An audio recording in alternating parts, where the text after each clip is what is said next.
With the whole world lost you. How is it happen to our life? They want to kill all we. They want to kill all we. This is the village of Kukembomo in Cameroon being burnt to the ground.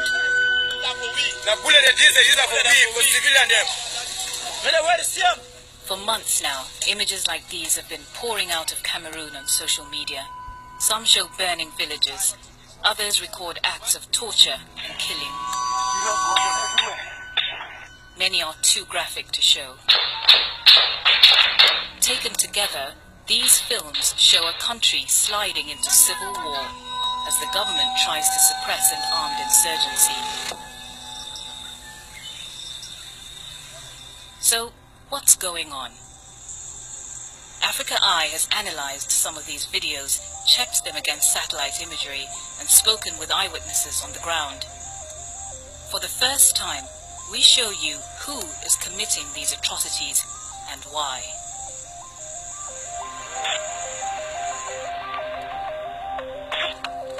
This is a conflict that has been building for decades. At its root is a division between Cameroon's French-speaking majority and its English-speaking minority, concentrated in the west of the country.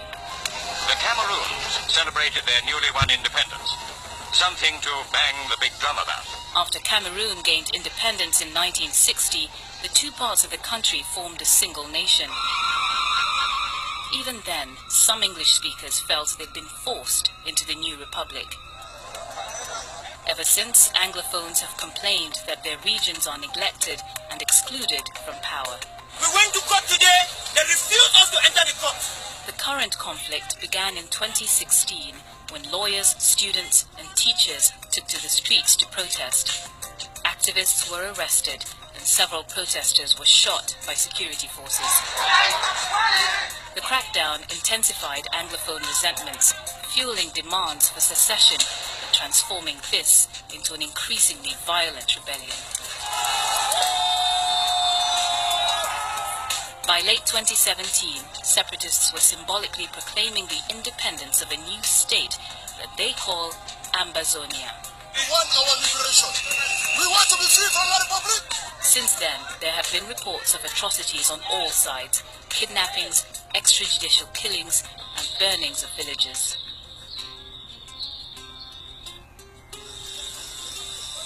This is one of those villages, seen in a video recorded in April this year.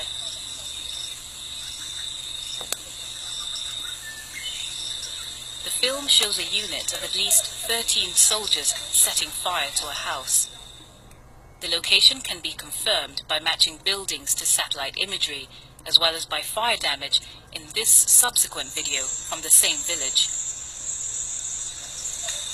These men appear to be government troops.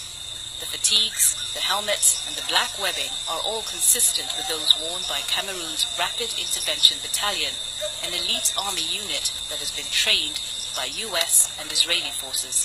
Here they are again in a 2016 video, seen with the distinctive BIR on their webbing.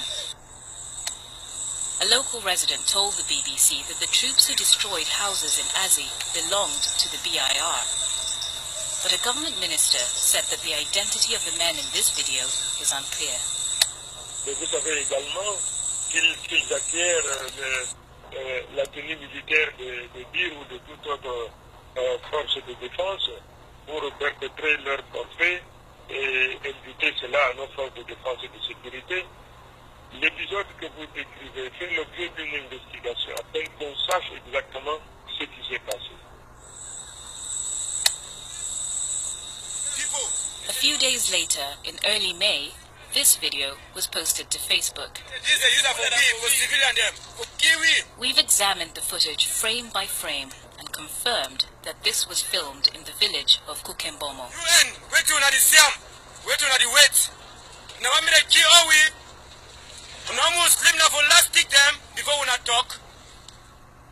This satellite image is from April 16th, 2018.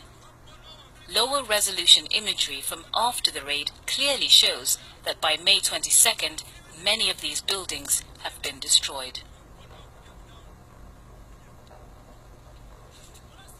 Amateur footage also captured an attack on the village of Munyenge on April 29th.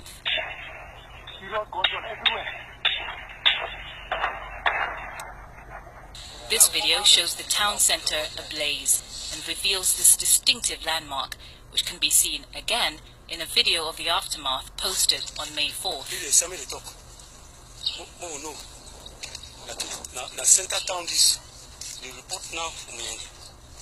Satellite imagery from before and after this attack shows the extent of the destruction.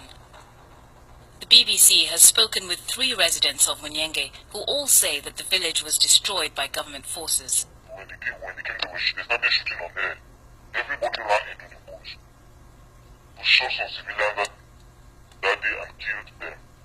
In the evening, on that same Sunday, they started burning a few houses around them. They burnt one full quarter that day.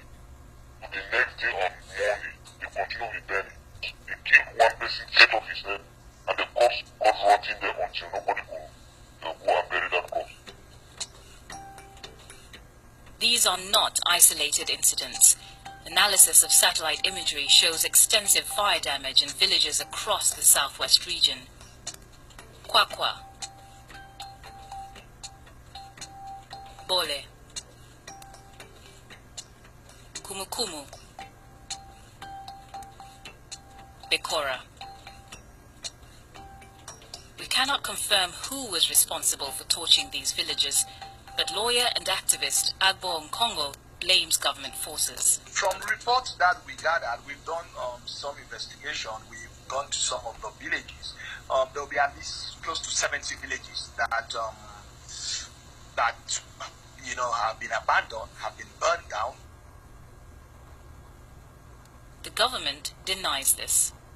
En vertu de quoi voulez-vous que notre défense brûle les habitations alors que la responsabilité tout justement c'est de les protéger? Government forces have also been accused of unlawful killings and torture. This video, recorded in May 2018, appears to show Cameroonian gendarmes torturing a separatist commander. The full video is too graphic to show, but the men inflicting this beating are repeating the phrase, "You've killed gendarmes, no?" Our analysis of the video places it outside the National Gendarmerie in the village of Nkongwe.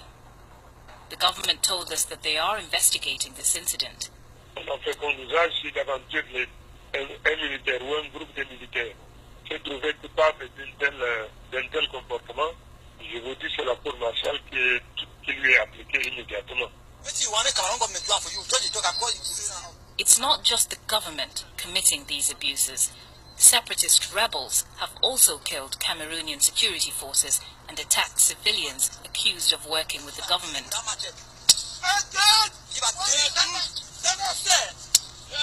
Cameroonian authorities say that 81 members of the security forces and more than 100 civilians have been killed by separatists in the past year. The rebels have also attacked and burnt down schools. This teacher was shot for keeping his school open.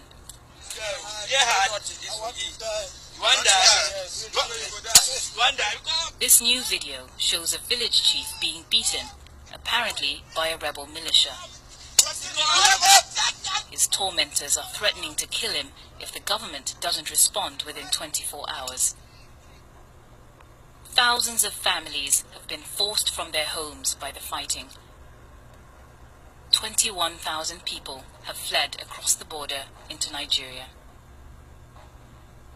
The UN estimates that a further 160,000 are displaced within Cameroon. Who have run away from the attack that took place. Many, like the people shown in this video, are still hiding in the forest.